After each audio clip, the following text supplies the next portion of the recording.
Bismillahirrahmanirrahim. Harap-harap suara jelas dan boleh kita mula sekarang insya-Allah. Bismillahirrahmanirrahim. Alhamdulillahirabbil alamin. Nahmaduhu wa nasta'inuhu wa nastahdihi wa nastaghfiruh. Wa na'udzu billahi min shururi anfusina wa min sayyiati a'malina. Man yahdihillahu fala mudilla lahu wa man yudlilhu fala hadiya lahu. Asyhadu an la ilaha illallah wahdahu la syarika lah wa asyhadu anna Muhammadan 'abduhu wa rasuluh. اللهم صل وسلم على نبينا محمد وعلى آله وصحبه ومن تبعهم بإحسان إلى يوم الدين أما بعد فإن أصدق الحديث كتاب الله وخير الهدي هدي محمد صلى الله عليه وسلم وشر الأمور محدثاتها وكل محدثة بدعة وكل بدعة ضلالة وكل ضلالة في النار وجارني الله وإياكم من البدع ومن الضلالات ومن النار آمين اللهم آمين. Alhamdulillah, kita bersyukur pada Allah Subhanahu Wa Taala.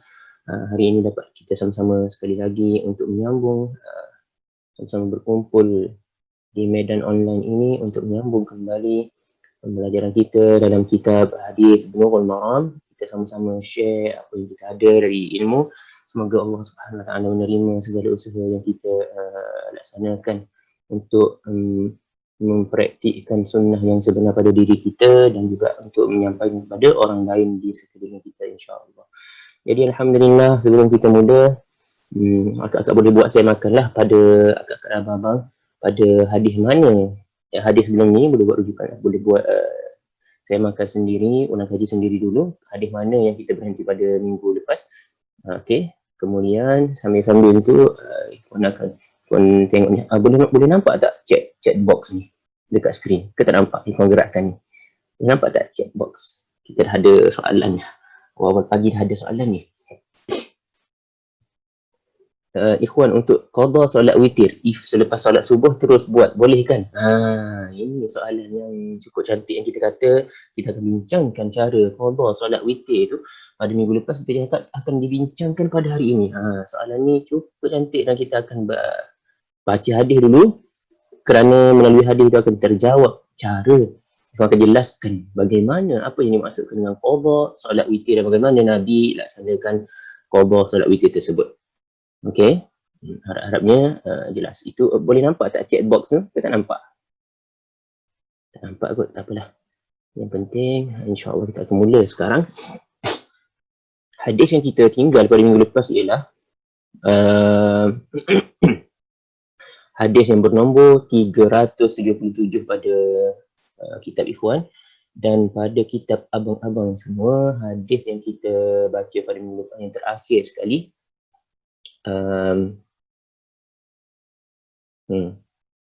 hadis yang bernombor 412. 412 yang terakhir sekali kita berhenti. Okey, jadi boleh semak di sini pembacaan ni. Kalau yang nak rujuk pada bahasa Inggerisnya, kalau ada tersilap, cuba bagi tahulah. Kok ada tersilap pada terjemahan dia. Banyak lagi kita jumpa tempat yang disilap terjemahkan oleh penterjemah. Itu perkara biasalah. Jadi hadis seterusnya daripada hadis pertama pada hari ini, kita cakap pada minggu lepas bahawasanya witir ini dia adalah ibadah yang memerlukan pelaksanaannya di dalam waktu, seperti mana ibadah solat zuhur pada waktu zuhur, isyak pada waktu isyak. Begitu juga witir dia ada waktunya, iaitu pada bermulanya selepas kita sembahyang isyak, kemudian berakhir dengan masuknya waktu subuh. Jelas dalam hadis yang sebelum-sebelum ini kita dah pelajari. Jadi hadis yang hari ini insya-Allah kita akan baca. Wa anhu qala Rasulullah sallallahu alaihi wasallam, daripada Abu Sa'id juga ni, daripada Abu Sa'id Al-Khudri, dia berkata Rasulullah sallallahu alaihi wasallam telah bersabda, man nama 'anil witr aw nasiyahu, barang siapa yang tidur daripada melakukan witir ataupun terlupa untuk melakukannya, falyusalli idza asbaha aw dzakar, maka hendaklah dia sembahyang. Sembahyang apa? Sembahyang witir lah, jelas, tidak perlu lagi diberitahu. Jadi di sini Nabi kata hendaklah dia sembahyang sekiranya dia bangun ataupun dia teringat. Kalau dia lupa, bila dia teringat tu dia solat. Kalau dia dah bangun pagi dah, okay? Kemudian dia tertidur dan tak solat lagi witir, Nabi kata ketika dia bangun dia boleh solat. Penjelasannya, cuba kita baca dulu. Kita bacalah hadis seterusnya, kemudian jika tidak ada penjelasan pada hadis seterusnya, ya aku akan jelaskan. Hadis seterusnya daripada Jabir radhiyallahu ta'ala anhu qala. Jabir radhiyallahu ta'ala anhu telah berkata, qala Rasulullah sallallahu alaihi wasallam. Rasulullah sallallahu alaihi wasallam telah bersabda, man khafa an la yaquma min akhiril lail, barang siapa yang bimbang akan tidak dapat dia bangun pada penghujung malam, falyutir awwalahu, maka hendaklah dia solat witir pada permulaannya, pada awalnya. Nabi suruh kita solat witir kalau kita tak mampu untuk ataupun takut tidak terbangun ataupun tersedar untuk melaksanakan solat witir pada penghujung malam. Nabi sendiri menyuruh kita melakukan solat witir pada awal malam, maknanya sebelum tidur. Jadi kenapa timbul isu tak boleh solat malam sebelum tidur kan? Maknanya tak baca hadis lah, tak tahu hadis. Tidak ada isu bagi orang yang solat malam sebelum tidur, solat witir sebelum tidur, kerana Nabi pernah menyuruh pun sahabat dia. Ada beberapa orang sahabat, 3 orang sahabat yang Nabi khususkan dengan hadis supaya mereka ini solat witir sebelum tidur. Antaranya Abu Hurairah sendiri. Abu Hurairah dia tak buat qiyamul lail di hujung malam, bahkan Nabi menyuruhnya. Abu Hurairah riwayatkan Nabi menyuruhnya solat witir sebelum dia tidur. Dia Abu Darda, Abu Hurairah dan Abu Dhar. 3 orang ni, mereka ni mendedikasikan hidup mereka dengan hadis. Mereka menghafal hadis. Selepas solat Isyak tu mereka menghafal hadis.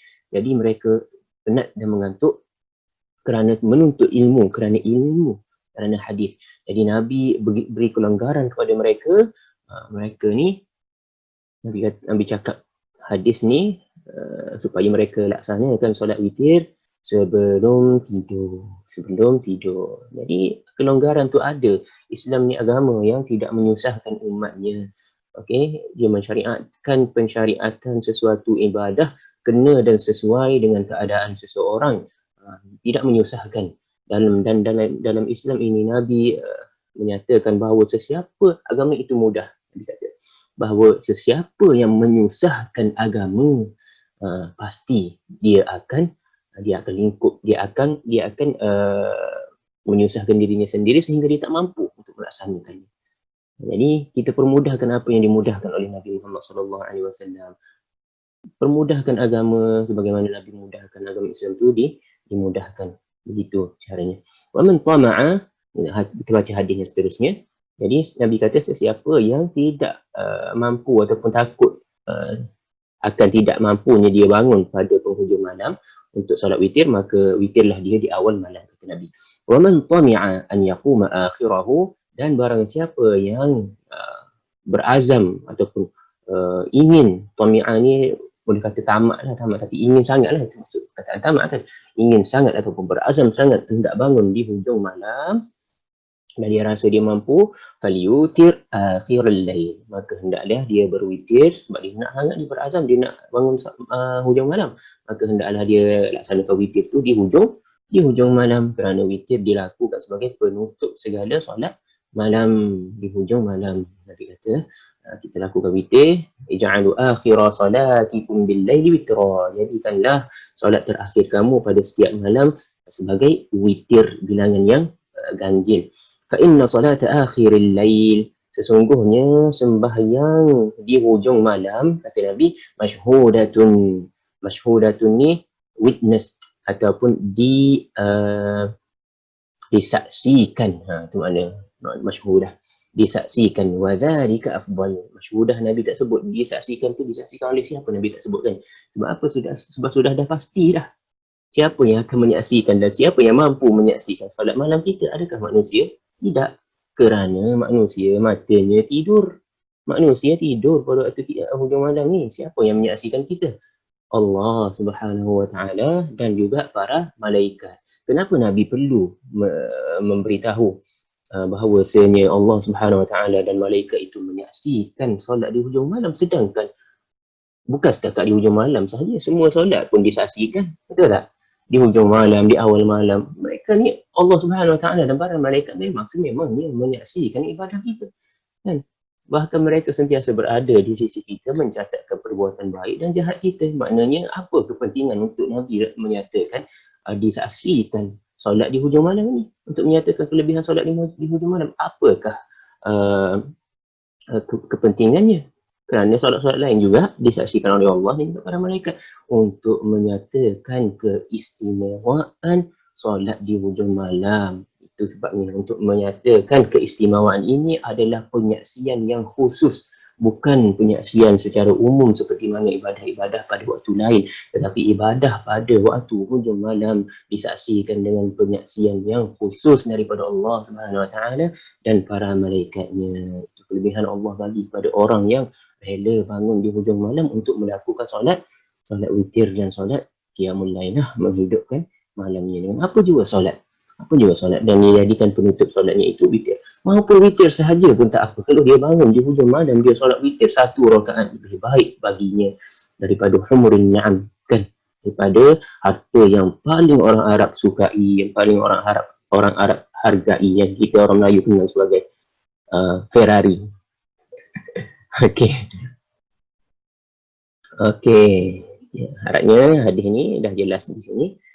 Dia kata kita dah jelas lah, boleh solat pada awal malam dan juga boleh solat di hujung malam, dan siapa yang mampu di hujung malam maka itu lebih afdal.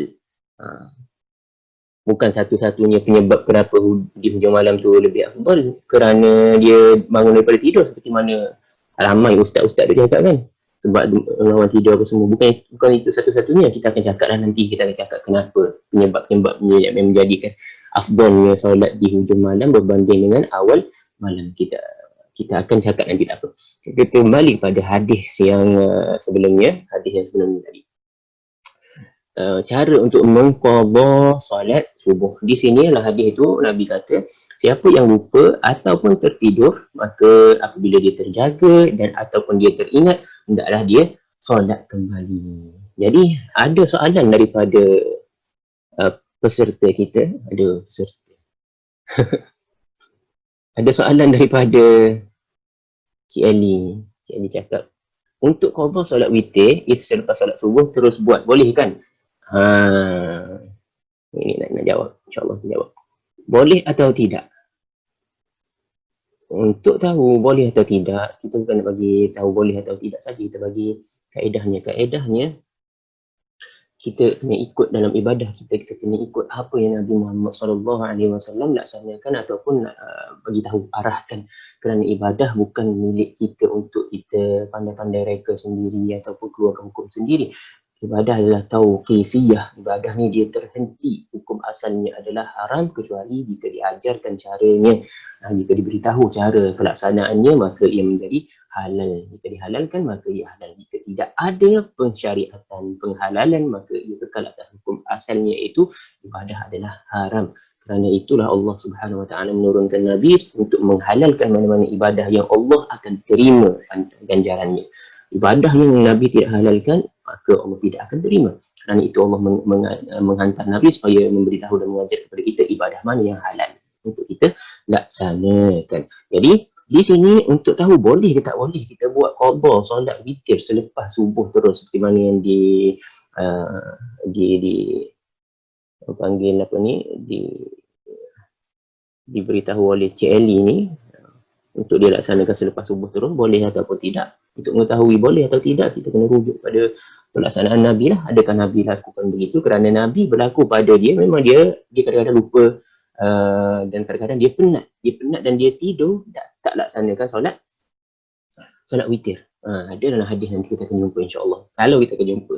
Kerana bukan semua hadis dimasukkan dalam kitab Bulughul Maram. Yang penting ada hadis lain yang Nabi Muhammad SAW lupa dan dia penat dan dia tidur daripada melakukan solat witir, dia tak solat witir. Ini kenapa? Allah dah jadikan Nabi ni manusia dan dia lupa dan dia penat macam kita, supaya kita boleh jadikan dia sebagai contoh dan idola.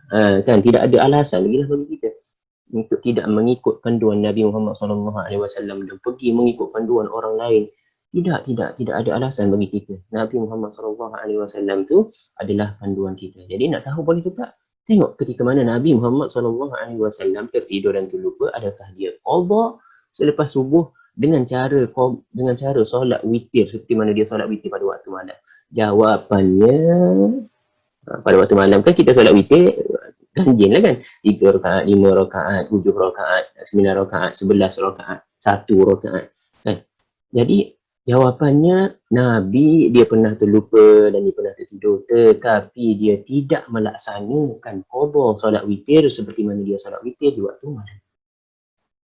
Aisyah meriwayatkan bahawa Nabi dia tidak qada solat witir dia seperti mana dia solat witir pada waktu malam dalam keadaan dalam bilangan ganjil. Tidak, kerana penuh hadis yang kita jumpa sebelum ni pada minggu lepas, solat witir tu dilakukan untuk solat malam. Witir nombor ganjil malam kan, ij'alu akhira salatikum bil laili witra, jadikan penghujung solat witir kamu di waktu malam dalam keadaan dalam nombor yang ganjil.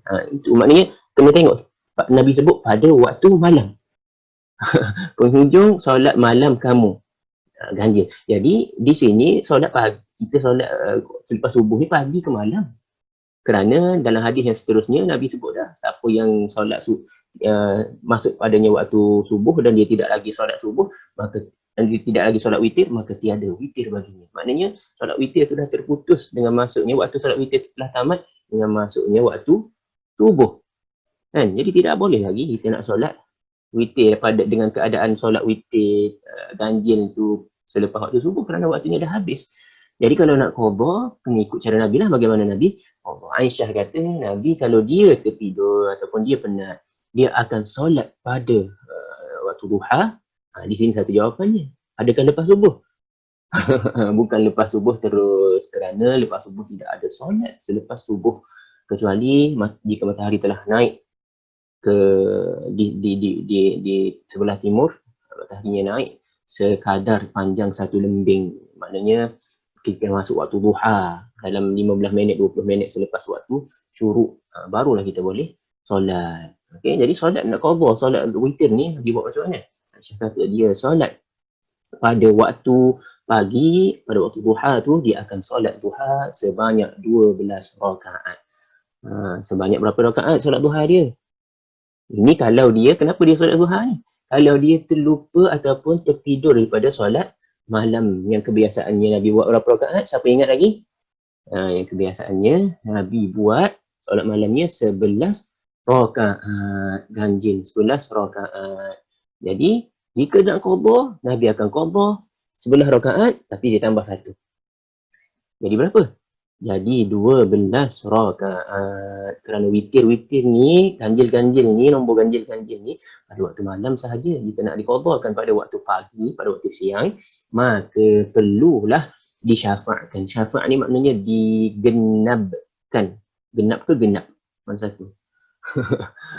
Digenapkan kan? Hendaklah digenapkan. Maknanya kalau kita biasa qiyamul lail 11 rakaat, kita buatlah duha 12 rakaat.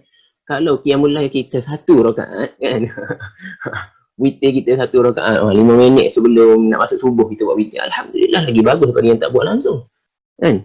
5 minit daripada nak masuk subuh tu kita solat witir 1 rakaat, qul huwallah, dah selesai. Tapi witir dah tu lagi bagus daripada yang tak buat langsung, yang bangunnya dekat-dekat 5 minit nak habis subuh. Lagi bagus kita bangun 5 minit sebelum masuk subuh, alhamdulillah.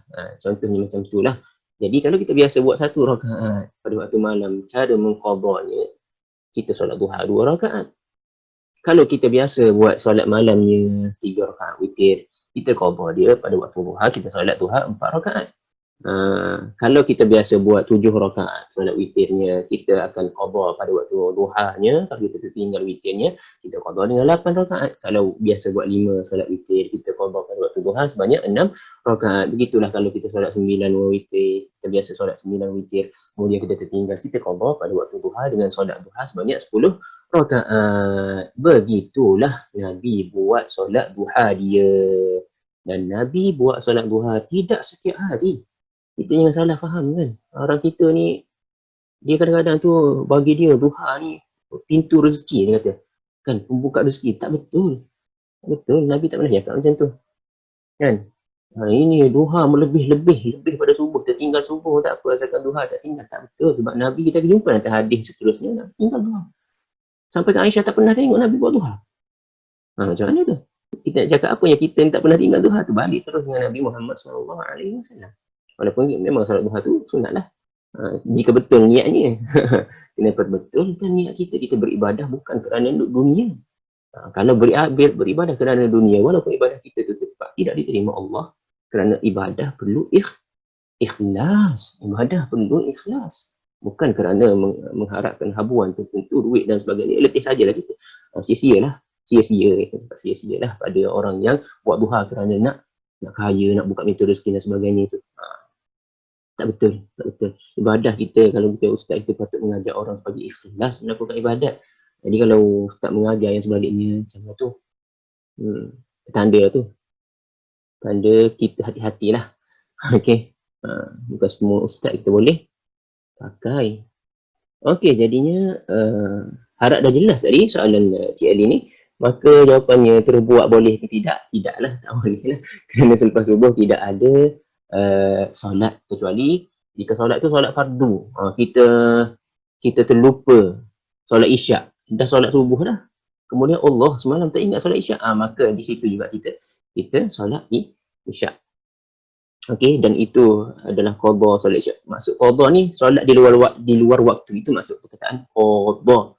Solat apabila dilakukan di luar waktu yang telah ditetapkan, itu maksud perkataan qada.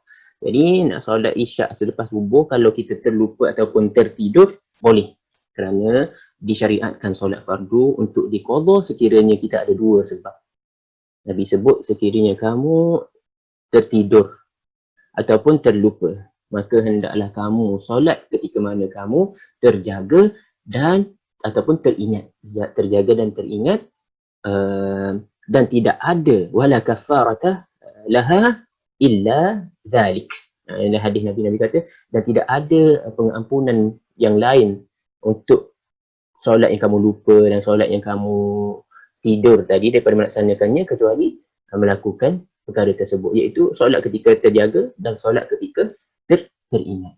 Ya, tapi ingat, dua sebab Nabi bagi kelonggaran ni untuk kita solat qada ni. Apa dia Nabi kata? Kalau kamu tertidur dan kamu terlupa. Manakala yang sengaja tidak ada lagi. Solat qada ni tak ada lagi. Kalau sengaja tinggal, ada. Nak ditinggal. Jadi hati-hatilah, jangan kita tinggal solat tak boleh tinggal. Tak boleh tinggal solat ni, kita berjumpa, kita appointment kita dengan Allah Subhanahu Wa Taala. Kita ingat interview ataupun appointment kita dengan Allah Subhanahu Wa Taala. Ini solat 5 kali sehari, dan kita ada umur kita lah. Allah dah tetapkan umur kamu 60 tahun, umur kamu 50 tahun, contohnya umur kamu 40 tahun. Kan? Jadi daripada waktu kita balik tu umur 15 tahun contohnya lelaki, sehingga ke umur 40 tahun contohnya, ataupun 50 tahun ke, kan? Daripada umur tu berapa tahun tu kita darab dengan hari. 1 tahun ada berapa, 300 lebih hari, darab dengan 5, kemudian darab pula dengan bilangan tahun yang kita hidup. Bilangan yang keluar itu adalah bilangan solat yang kita boleh solat untuk Allah Subhanahu Wa Taala. Ingat perkataan boleh, bukan kena, boleh. You get to, bukan you have to, you get to pray. Dan kita boleh solat untuk Allah Subhanahu Wa Taala. Lebih pada bilangan tu tak boleh kita pandai-pandai. Allah dah tetapkan kamu, umur kamu 45, bilangan solat kamu nak jumpa dengan aku sekian-sekian. Tak boleh kita nak tambah, aku nak qada balik yang lepas, tak boleh. Allah dah bagi dah interview kita. Kalau contoh interview kita terlepas, kita nak jumpa orang besar, appointment dengan orang besar kan. Ini jumpa raja, segala raja. Kalau kita terlepas appointment yang dia bagi pada kita, boleh kita pandai-pandai nak jumpa pula selepas tu dengan appointment kita sendiri bila-bila masa kita suka? Boleh? Tak boleh. Sama juga Allah Subhanahu Wa Taala. Dia telah memberikan, menghadkan kepada kita bilangan tertentu dalam umur kita. Jadi apabila kita solat, kita hayati perkara ini. Jangan kita solat sambil lewa, nak cepat-cepat kan, tangguh-tangguh. Tak, kita nak solat kita tu sebab lepas ni tak kembali dah solat ni. Tak akan kembali dah, tak boleh kita nak kembali. Kita akan solat sebaik-baik solat. Seakan-akan solat ini solat yang terakhir. Kita kena ingat, kita kena hayati tu, kita berjumpa dengan Allah Subhanahu Wa Taala. Kalau boleh waktu cuti solat subuh di masjid, kan, datang awal waktu kita cuti, tak ada alasan lah untuk kita tak bangun solat subuh. Jangan pula kita waktu cuti malam kita berjaga subuhnya 5 minit 10 minit kita lewatkan, nak keluar waktu 10 minit baru nak solat. Jangan, tak kena. Dan kita kena hayati perkara-perkara seperti itu. Jadi jawapan bagi soalan Cik Ali ni alhamdulillah rasanya telah jelas. Jelas kalau jelas boleh cakap jelas, kalau tak jelas boleh tanya lagi sampai jelas. Lepas tu okey, Abang Yuzlam dia ada bagi soalan juga, tapi dia kata jawab di hujung pun okey. Okey, kita jawab dia soalan dia di hujung. Soalan dia berbunyi, witir tiap-tiap hari lebih afdal berkunut kah? Okey, itu soalan Abang Yuzlam. Kita akan tangguhkan seperti mana permintaannya ke hujung insya-Allah. Jadi masuk pada hadis seterusnya, ada juga penjelasan tadi hadis seterusnya. Kita dah jelas dah macam mana cara nak qada. Kemudian hadis seterusnya tadi kita kata dibenarkan kepada Abu Hurairah, Abu Dzar dan Abu Darda untuk mereka melaksanakan solat solat witir sebelum mereka tidur. Jadi tidak adalah isu mana kata solat witir kena lepas tidur dulu dan sebagainya. Tidak. Lepas tu tadi saya cakap saya akan jelaskan kenapakah solat witir ini afdal. Kan dalam hadis ini dia sebut hendaklah kalau siapa yang berazam untuk bangun di hujung malam, maka hendaklah dia laksanakan solat tersebut di hujung malam kerana ia disaksikan oleh Allah Subhanahu Wa Taala dan para malaikat. Okey, kenapa kita kata solat di hujung malam ni afdal? Sebenarnya panjang nak cerita ni, dan hujung malam ada 10 minit lagi. Inilah ikon cerita secara ringkas je lah. Kenapa afdalnya? Kerana banyak hadis-hadis lain lagi yang menceritakan tentang solat yang terbaik adalah qiyamul lail yang terbaik adalah qiyamul lail Nabi Dawud. Nabi Dawud alaihissalam dia solat qiyamul lail daripada pertengahan malam, nisful lail, pertengahan malam sehingga sampai ke 1/6 malam terakhir, kemudian dia tidur. Itu solat yang Nabi kata solat qiyamul lail yang terbaik yang dilakukan oleh Nabi Dawud alaihissalam. Nabi Dawud ni dia bukan setakat qiyamul lail dia ditarafkan sebagai qiyamul lail yang terbaik. Nabi Dawud juga puasa dia ditarafkan, kan, tarafnya dilevelkan dengan level yang terbaik. Kalau orang tanya kita puasa apa yang terbaik, puasa Nabi Dawud. Qiyamul lail apa yang terbaik? Qiyamul lail Nabi Dawud, itu jawapannya.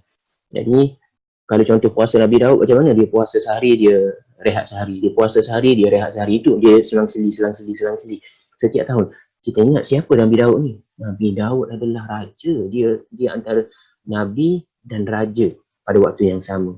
Nabi ada dua jenis Allah buat. Ada Nabi yang kaya. Maknanya orang yang paling kaya itu raja. Nabi Dawud dan Sulaiman anaknya. Dan Nabi Muhammad SAW dia terdiri pada golongan Nabi dan hamba pada waktu yang sama. Nabi Muhammad SAW sebenarnya telah diberi pilihan oleh Allah Subhanahu Wa Taala. Malaikat Israfil yang datang dalam keadaan Jibril ada di hadapan dia. Jibril pun bimbang pada waktu itu kerana melihat Israfil. Dia tak pernah tengok Israfil turun kerana Israfil kerja dia apa? Meniup sangkakala, kan. Bila Israfil tiup, Allah bagi authorization untuk tiup, habis semua hancur. Dia tiup sekali lagi semua kebangga. Hari kiamat lah. Jadi Jibril pun tergamam bila tengok Israfil turun. Israfil kata, Allah suruh aku tanya kamu, wahai Muhammad, wahai Nabi Muhammad SAW, kamu nak jadi seorang hamba dan Nabi ataupun seorang Nabi dan raja pada waktu yang sama? Jibril bagi syarat pada Nabi Muhammad. Jibril kata, tawaduk Nabi, bertawaduk Nabi dan rendah diri. Jadi Nabi kata, aku nak jadi, pilihan aku ialah menjadi Nabi dan hamba, dan abdan Nabiya. Jadi Allah jadikanlah dia hidupnya, dia tak miskin Nabi. Kita yang ingat dia miskin, tak miskin. Kalau kita belajar sirah, Nabi tak miskin. Macam mana Nabi miskin boleh mempunyai banyak hadiah kuda, ada nama-nama kuda dia. Dia ada senjata yang paling mahal pada waktu tu, ada nama-nama dia. Dia ada baju besi, kan, kelengkapan perang yang lengkap Nabi ada.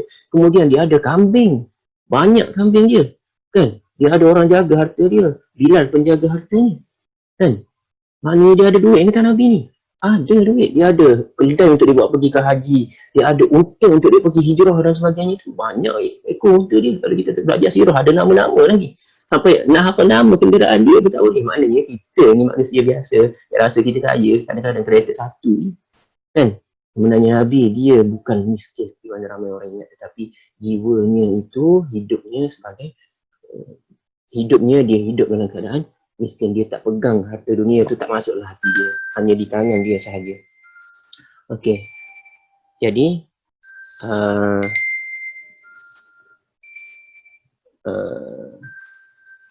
banyak gangguan ni. Okay, jadinya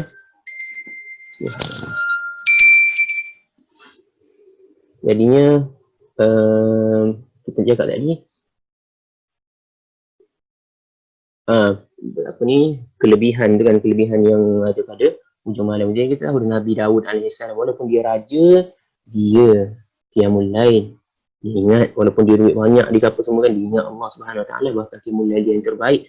Walaupun dia kaya, dia puasa kepada Allah Subhanahu Wa Taala, taat kepada Allah Subhanahu Wa Taala, dan puasa dia yang terbaik. Jadi kita muhasabah diri kita ni tak berapa sangat, tapi dah tak ingat Allah dah tak ingat Tuhan dah sombong dan sebagainya dah, jangan.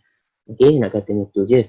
Kemudian kita tengok tadi kenapa jadi solat qiyamul lail yang terbaik ialah solat qiyamul lail Nabi Daud, iaitu dia dimulakan pada separuh malam sehinggalah 1/6 malam yang terakhir, kemudian dia tidur. Lepas tu dibangun balik solat fajar. Jadinya kenapa ataupun kelebihan solat di hujung malam ni, antara salah satunya ialah hadis yang lain. Satu tu hadis yang puasa solat Nabi Daud paling bagus kan, solat malam Nabi Daud, dan dia buat di hujung malam lah. Kemudian itu nombor satu. Nombor dua, Allah Subhanahu Wa Taala, dia dalam hadis Nabi Muhammad sallallahu alaihi wasallam, Nabi Muhammad sallallahu alaihi wasallam meriwayatkan Allah Subhanahu Wa Taala dia turun ke langit dunia pada 1/3 malam yang terakhir, dan dia tanya, Allah ni sebenarnya dia tahu dah siapa yang berdoa, siapa yang minta sesuatu, dia tahu dah. Tapi kerana kelebihan yang Allah nak bagi pada penghujung malam yang terakhir tu, 1/3 malam terakhir, Allah nyatakan supaya Nabi bagi tahu kepada kita, yang Allah turun pada ke langit dunia pada penghujung 1/3 hujung malam terakhir. Dan Allah tanya, siapakah yang berdoa? Aku nak jawab doanya. Di manakah orang yang beristighfar? Aku nak ampunkan dosanya. Dan di manakah orang yang meminta? Aku nak bagi segala permintaannya. 3 perkara ini. Jadi kalau kita nak minta sesuatu, kita ada hajat sesuatu dengan Allah Subhanahu Wa Taala, inilah patut kita buat solat malam qiyamul lail. Waktu minta lah apa sahaja, waktu tu berdoa lah apa sahaja yang kita nak. Kan kalau Allah dah janji akan bagi pada kita. Tapi jangan pula kita, bila kita dah buat, kita pun sangka, aku dah buat ni, dah minta doa ni, apa semua kan, pada waktu 1/3 malam terakhir, tiba-tiba tak dapat pun lagi apa yang aku minta. Jangan cakap macam tu. Kalau cakap macam tu, Allah Subhanahu Wa Taala tak akan bagi. Dan kita kena ingat, Allah mustajabkan doa kita ni dengan 3 cara, bukannya 1 cara saja yang kita nampak di hadapan mata kita. Apa yang kita minta pun ada depan mata. Dan bukan itu saja, itu salah satu cara. Nombor duanya, Allah Subhanahu Wa Taala lebih mengetahui mana yang baik, mana yang tak baik. Mungkin yang kita minta tu tak baik, dan Allah nakkan kebaikan kepada kita, maka dia taruhkan, dia tangguhkan pemberian tu nanti sebagai pahala kita di akhirat kelak. Nanti bila di akhirat kita tengok banyaknya pahala ni, daripada mana ni aku tak pernah buat ibadah sebanyak ni. Rupanya dari hasil daripada doa kita. Ataupun kerana doa itu sendiri apa? Ibadah, doa adalah ibadah. Jadi kalau kita buat doa, jangan kita tengok, buat tak ada faedah lah saya berdoa kerana Allah tak mustajabkan. Tidak, doa itu sendiri adalah ibadah. Jadi pahala lah, bila buat ibadah dapat pahala. Banyakkan berdoa, banyaklah dapat pahala. Kemudian yang ketiganya, Allah Subhanahu Wa Taala, dia tak, mungkin dia tengok tak baik bagi kita kan, benda yang kita minta tu, dia akan menolak takdir atau qada dan qadar yang buruk yang Allah dah tetapkan kepada kita berlaku. Kerana kita minta sesuatu dan Allah tak bagi sesuatu tu, Allah tolak qadar yang buruk ni daripada berlaku terhadap kita. Boleh faham kan? Jadi berdoa kita tidak akan rugi. Bagaimana sekalipun lambat Allah jawab doa kita, Allah pasti akan menjawabnya, dan kita tidak akan rugi. 1 daripada 3 kita akan dapat. Kemudian ada 3 minit, ada 2 minit lagi ni. Okey. Dan last sekali, sebenarnya kelebihan solat malam tu juga, last sekali kerana kita bangun daripada tidur. Inna nasyi'atal laili ashaddu waqa'an wa kana wa aqwamu qila. Allah sebut dalam surah Al-Muddathir. Allah sebut tentang qiyamul lail. Nasyi'ah ni perkara yang nasyi'ah, benda yang nasyid ni maknanya perkara yang tercipta. Nasyi'atal lail, solat lail, qiyamul lail. Kita bangun pada waktu malam tu adalah bangun pertama kita selepas kita dimatikan oleh Allah, ketika mana kita tidur. Apabila kita bangun pada waktu tu, kita lawan tidur kita, kemudian kita solat, itu perkara yang terbaik. Kita mulakan hari kita dengan solat. Apakah lagi perkara yang lebih baik daripada ini? Faham kan? Kerana kita melawan tidur kita, dan kita mulakan hari baru tu dengan solat. Ya. kan. Jadi itulah antara 4 perkara yang menyebabkan solat di hujung malam ini.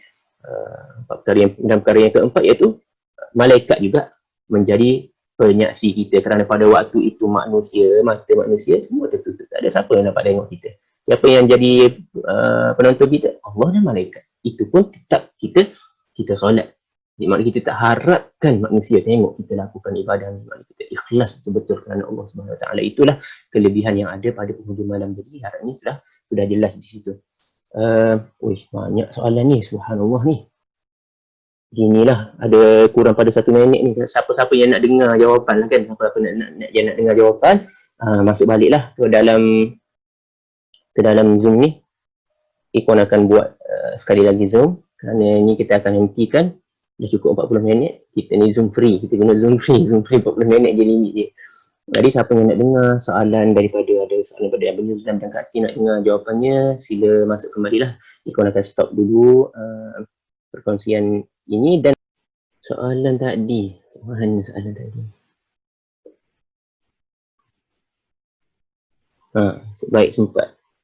Nasib baik sempat copy paste.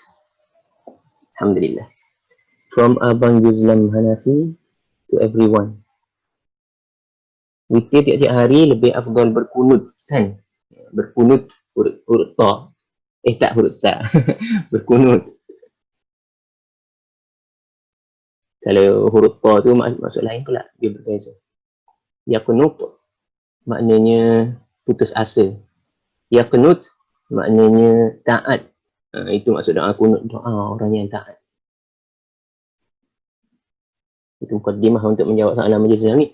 Jadi, okey, berkenaan dengan soalan Abang Yuzlam ni, adakah lebih afdal untuk berkunut ataupun tidak? Untuk berkunut ataupun tidak? Kita tengok dalam hadis Ibn Abbas. Ibn Abbas ni sepupu Nabi Muhammad SAW. Abbas pak saudara dia. Ibn Abbas ni anak kepada Abbas. Jadinya sepupu Nabi lah kan, anak kepada pak saudara dia, sepupu dia lah, Ibn Abbas. Ibn Abbas dia pernah tidur di rumah Nabi Muhammad SAW, dan Nabi Muhammad SAW qiyamul lail, Ibn Abbas masuk solat bersama Nabi Muhammad SAW. Dan Ibn Abbas kata dia riwayatkan, maksudnya kita dah ambil hadis ni dalam Bulughul Maram juga, dia riwayatkan tentang doa kunut Allahumma hdini fiman hadait tu. Sebenarnya Ibn Abbas meriwayatkan doa kunut tersebut, ya Allahumma hdini fiman hadait wa afini fiman afait tu kan. Kita baca dalam solat subuh tu ketika mana kita berada di negara tercinta kita, dan kita diajarkan untuk dibacakan dalam solat subuh kan. Memang itu pendapat mazhab Syafi'i pun kan. Kerana Syafi'i ni rahimahullah, dia hidup pada zaman sebelum terkumpulnya hadis Bukhari, hadis Muslim tu. Mereka Bukhari dan Muslim ni tak sempat berjumpa Imam Syafi'i. Imam Syafi'i mati pada tahun 204 Hijrah. Masa tu Imam Bukhari yang juga merupakan guru pada Imam Muslim ni, dia baru berumur 10 tahun. Imam Syafi'i wafat pada 204 Hijrah, pada waktu Imam Bukhari ni masih kecil lagi kan, tak kumpul hadis lagi, umurnya baru 10 tahun sahaja pada waktu tu. Jadi tak pelik lah jika Imam Syafi'i dia berijtihad dengan hadis-hadis yang dia sedia sampai pada dia kan. Dia berijtihad, ada hadis yang disangkanya sahih kemudian diklasifikasikan selepas itu sebagai dhaif, maka dia telah keluarkan pandangannya berkaitan hadis tersebut dengan menganggap hadis tersebut sahih, padahalnya hadis tersebut telah terjelas ataupun terbukti tidak sahih. Jadi ada pendapat-pendapat dalam mazhab, bukan sahaja mazhab Syafi'i, ini perkara biasa dalam semua mazhab, yang mana jauh daripada hadis yang sebenar. Jadi kita tidak persalahkan orang yang mengikutnya kerana kalau dia hanya belajar mazhab Syafi'i, tapi yang mengikutnya setelah mana dia dah tahu pendapat itu salah, itu yang kita perlu hati-hatilah. Kita sekarang dah tahu yang mana hadis Allahumma hdini fiman hadait wa afini fiman afait yang diajarkan, yang diriwayatkan oleh Ibn Abbas tu, rupanya Ibn Abbas riwayatkan doa kunut itu dibaca oleh Nabi Muhammad SAW dan bahkan diajar. Nabi cakap pada Ibn Abbas, wahai Ibn Abbas, bacalah dalam kunut kamu doa ini. Kunut apa tu? Kunut qiyamul lail, kunut witir. Allahumma hadini fi man hadait wa atini fi man afait. Jadi Abang Jizam tanya di sini, lebih afdal berkunut ataupun tidak? Berkunut huruf ta ataupun tidak? Ialah lebih afdal lah. Kerana ia diajar oleh Nabi dan Nabi suruh. Apabila suruh, hanya dua sahaja kemungkinan. Suruhan memberi makna dalam usul fiqh, memberi makna wajib. Kecuali jika ada kan bukti-bukti lain yang menjadikan dia tidak wajib. Maknanya Nabi suruh, kemudian sahabat tinggal, Nabi tak larang. Nabi sendiri suruh, kemudian Nabi sendiri tak buat. Jadi benda tu jatuh daripada wajib kepada sunnah contohnya. Jadi di sini memang sunnah lah untuk baca Allahumma hadini fi man hadait kepada solat witir. Afdal ke tidak? Ya, lebih afdal lah berkunut daripada tidak. Doa kunut ni, kunut memberi makna taat. Taat. Tapi dengan huruf ta, bukan ta. Kalau ta tu maksudnya berputus asa. Jangan berputus asa kepada Allah Subhanahu Wa Taala. Banyak mana dosa kita sekalipun Allah Maha Pengampun. Allah Subhanahu Wa Taala Maha Pengampun. Dulu kita tak tahu, sekarang kita dah tahu. Jangan kita takut dengan masa lampau kita, kerana Allah Subhanahu Wa Taala dia mengampun dosa-dosa hamba-Nya selagi mana hamba-Nya itu tidak jemu meminta ampun daripadanya. Jadi itu harapnya jelas dah tu soalan Abang Islam tu kan. Harapnya jelas. Kemudian boleh ikut terang pasal wasiat Rasulullah kepada Abu Hurairah supaya melakukan 3 hari puasa setiap bulan, bersolat duha dan solat witir. Ini saya tak tahu ni, kena bawa hadis dia, kena bawa hadis dia dulu. Kalau tak nak bercakap tanpa ilmu. Okey, Kak Ti nak bersuara ke? Silakan Kak Ti. Ya, Puan. Yang soalan Kak Ti tu, cuma Kak Ti nak tahu yang pasal duha tu je lah. Sebab tadi kan Ikhwan cakap Aisyah pun tak pernah tengok apa Nabi solat duha. Jadi kalau ada hadis, sebab banyak kan hadis yang Nabi terangkan pasal solat duha tu, macam mana tu? Okey. Banyak hadis yang Nabi terangkan tentang solat duha kan. Tak banyak hadis dia. Tak banyak hadis dia. Ustaz-ustaz yang duk bawa tu. Ustaz-ustaz yang duk banyak lebih daripada Nabi. Suruh solat duha. Tak banyak hadis dia. Kita akan jumpa pun hadis dia nanti. Solatul awabin. Nabi sebut solat al-awabin. Lepas tu, Aisyah memang tak nampak Nabi solat duha. Tapi jangan ingat kalau Aisyah tak nampak, maka tak ada solat duha. Tidak. Itu tidak dimasukkan. Itu tidak masukkan perkara tersebut. Kan? Walaupun Aisyah dia kata dia tak nampak solat duha ni, menandakan Nabi ada waktu Nabi tak buat. Bukan kata solat duha tu tidak disyariatkan. Bukan. Solat duha memang disyariatkan. Aisyah tak nampak, tetapi Aisyah sendiri buat. Kenapa Aisyah buat? Sebab Aisyah tahu Nabi suruh. Kan? Sampai kepada Aisyah, sahabat-sahabat lain tengok Nabi buat. Jadi disyariatkan ke tidak solat duha? Disyariatkan. Jika ini yang menjadi persoalan kaki, ikolah yang tu. Maknanya walaupun Aisyah tak nampak, tetapi dia tahu Nabi melakukan solat duha dan Nabi menyuruh melakukan solat duha, jadi dia sendiri buat. Itu buktinya. Aisyah sendiri pun buat. Tetapi adakah Nabi buat tak tinggal seperti mana orang sekarang ni duk ajar? Orang-orang yang berniaga kan, kononnya berniaga. Letak ayat 1000 dinar dekat kedai, kemudian lebihkan lagi solat duha daripada solat fardu. Yang sebenarnya solat fardu itulah yang solat yang paling Allah sukai selepas, tidak ada solat yang paling Allah sukai melainkan untuk hamba-Nya ini bertaqarrub, merapatkan diri, mendekatkan diri kepadanya, kecuali apa yang telah difardukan ke atas mereka. Kecuali dengan solat-solat yang Allah fardukan. Jadi kalau kita nak taqarrub pada Allah, kita perbaiki solat kita. Perbaiki solat yang fardu. Kan, solat di awal waktu, bersedia awal, kalau boleh ke masjid berjamaah kalau yang lelaki. Itu sebenarnya. Bukan solat duha ni selepas pada tu dah tambahan-tambahan dah. Bila dah perfect yang fardu, baru kita hiasi dengan tambahan. Itu maksudnya. Ni yang fardu tak perfect. Kan? Tapi dah hias dah. Rumah bumbung tak ada, tapi dalam rumah hias. Macam mana tu? Kena ke tak dengan akal kita? Tak kena. Jadi kalau dia soalan tadi berkaitan dengan adakah solat duha tidak disyariatkan? Tidak. Solat duha memang disyariatkan. Bahkan Nabi Muhammad SAW dalam hadis 40 hadis Nawawi pun ada satu hadis yang Nabi kata, sesungguhnya Bani Adam ni, manusia ni tercipta di atas 360 sendi. Kan? 360 sendi. Nabi masa tu tak pernah pun, dia mana tahu pasal sains-sains ni. Nak menunjukkan betapa Allah Subhanahu Wa Taala yang sebenarnya menghantar Nabi Muhammad SAW Sekarang ni terbukti tidak lebih tidak kurang manusia mempunyai 360 sendi. Sains telah membuktikan bahawa kita kalau kita syak lagi yang Islam ni agama yang benar, tak tahulah kita. Jadi Nabi kata, dan setiap sendi itu perlu pada setiap hari untuk mengeluarkan sedekahnya. Nabi cakap macam tu lebih kurang maknanya. Kan? Dan antara sedekah yang Nabi syorkan untuk kita keluarkan, Nabi sebut contoh apabila orang nak naik ke kenderaan, kita tolong dia, kita tolong mengangkat barang orang, kan, itu menggunakan sendi-sendi kita lah tu. Dan Nabi kata kalau tak boleh, cukuplah sekadar dia melaksanakan 2 rakaat duha.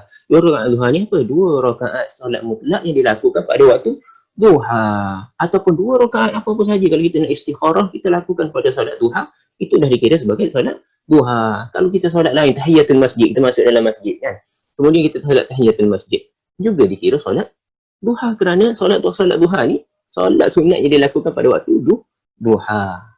Dia bukan solat khusus kerana duha. Boleh juga kita nak laksanakan solat khusus kerana pada waktu duha, boleh juga, tak ada masalah. Kita lakukan solat sunat 2 rakaat solat mutlak yang kita khususkan kerana telah masuk waktu duha, tak ada masalah lah jadi solat duha. Tapi kalau solat-solat lain kita lakukan pada waktu solat duha pun juga akan dikira sebagai solat duha. Jadi jelas dekat tu. Yang ni kena cari balik lah hadis ni. Hadis Abu Hurairah melakukan 3 hari puasa setiap bulan, bersolat duha, solat witir, sebab itu tak tahu. Takut nanti kita duk ingat hadis tapi bukan hadis. Kena hati-hati, kan. Kita kena hati-hati bila dengar daripada orang. Kena hati-hati. Betul ke Nabi pernah suruh Abu Hurairah ni wasiatnya 3 hari puasa setiap bulan? Kita tak sangkal lah, memang ada hadis-hadis yang lain menyatakan 3 hari puasa setiap bulan tu ada, memang betul. Ayyamul Baid 3 hari, 13, 14, 15, kan. Bahkan bagus puasa 3 hari setiap bulan ni, dia akan jadi last kali kita ada 12 bulan, 3 darab 12 berapa? 3 darab 12, kan, 36 ditandakan dengan 10. Sikit amalan kita dengan 10 jadi 360. Maknanya Nabi pernah cakap, siapa yang puasa 3 hari setiap bulan seakan-akan dia puasa setahun. Kenapa? 360, 3 hari darab 12, 36, darab 10, 360. Sama seperti kalau kita puasa 6 hari di bulan Syawal, sifat dia sama. Jadi tak ada masalah puasa 3 hari. Cuma hadis ni betul ke Abu Hurairah hari yang ini, puasa cari dahulu. Jadi tak nak bercakap tanpa ilmu. Okey, harapnya telah jelas soalan Kak Tin ni, soalan Abang Yuzlam ni. Jelas dah ke? Kalau tak jelas boleh tanya lagi, sebab kita nak berhenti solat Jumaat pula ni. Harap jelas dah Abang Yuzlam dan Abang Kak Tin dan yang lain-lain. Okey, alhamdulillah. Jadi jika dah jelas, kita bersyukur kepada Allah Subhanahu Wa Taala kita mampu hari ini untuk bersama-sama membincangkan tentang hadis Nabi Muhammad sallallahu alaihi wasallam. Kita harap pertemuan kita di sini menjadi hujah kepada kita di sisi Allah Subhanahu Wa Taala kelak, memberi pahala kepada kita dan bukan menjadi hujah ke atas kita yang menyebabkan kita berdosa kerana mengetahui dan tidak mengikutinya. Jadi apa yang baik daripada Allah Subhanahu Wa Taala, segala kekurangan tu diri ikhwan sendiri. Okey, subhanakallahumma wa bihamdika asyhadu an la ilaha illa anta nastaghfiruka wa natubu ilaik. Assalamualaikum warahmatullahi wabarakatuh. Kita boleh pergi solat Jumaat dah tu. Lewat dah.